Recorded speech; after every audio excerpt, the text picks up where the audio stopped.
Hi guys, so I'm going to show you the easy way on how to make the beef bulgogi.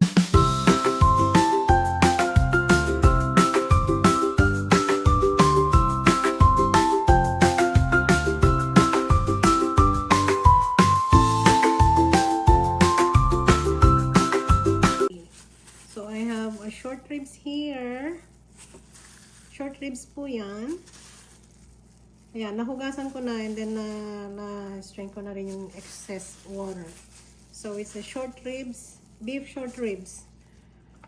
So what I'm going to do is I'm going to show you the easy way on how to make a beef bulgogi at home. This is a homemade. So I have garlic in here, minced. And I got green onions.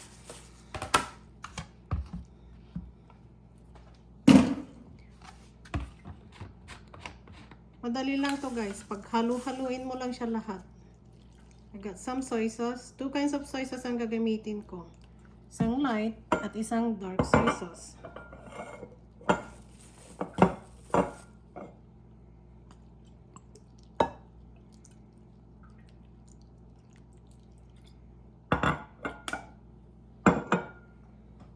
Then I'll add brown sugar.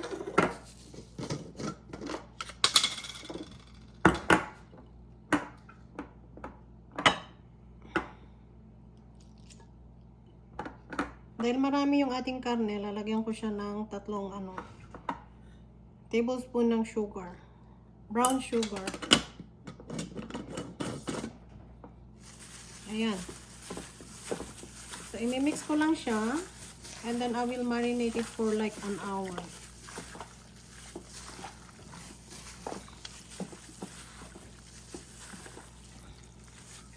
You can make your own sauce.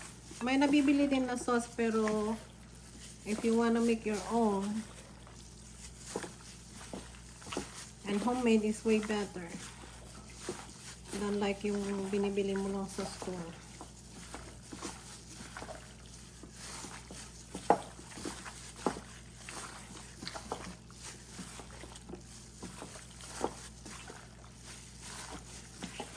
So that's the easy way on how to marinate the beef bulgogi.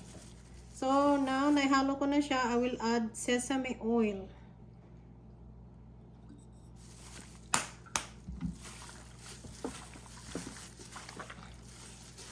Yan ang ating authentic beef bulgogi. Mamaya, i-ano ko yan.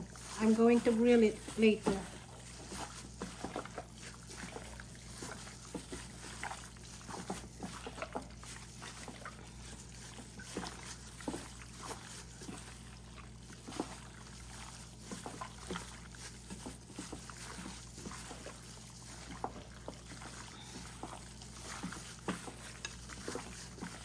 You have to make sure na yung sauce niya is ma-mix talaga.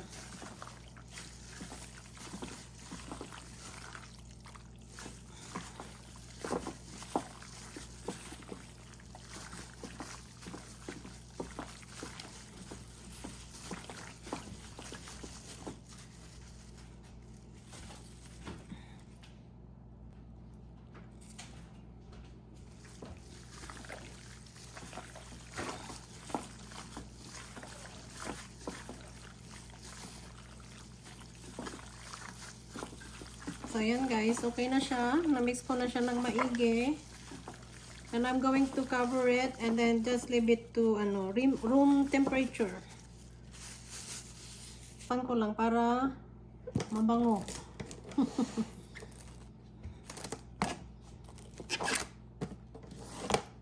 There you go. Ano ko lang yan ng about an hour. Then okay na siyang i-grill mamaya.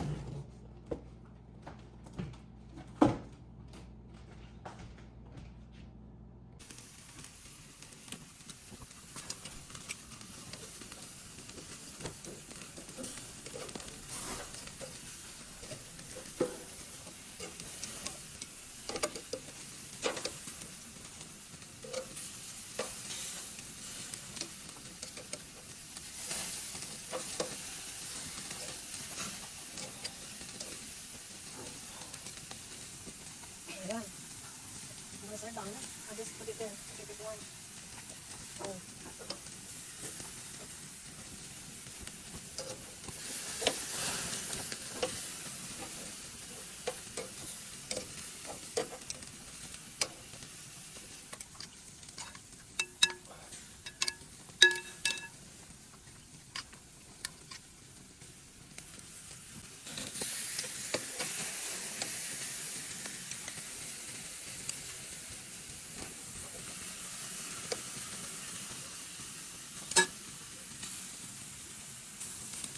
Making mushrooms. Mushrooms. Nope. Making mushrooms with the beef.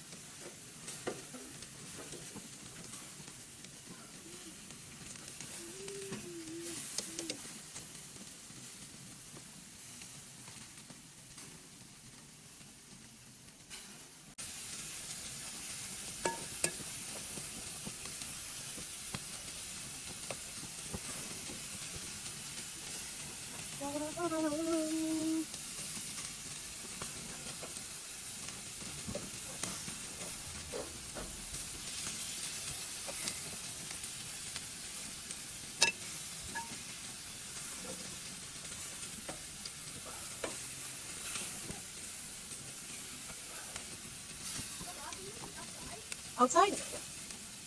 We don't have the table outside. Huh? Ask Papa to put the chair out na ron.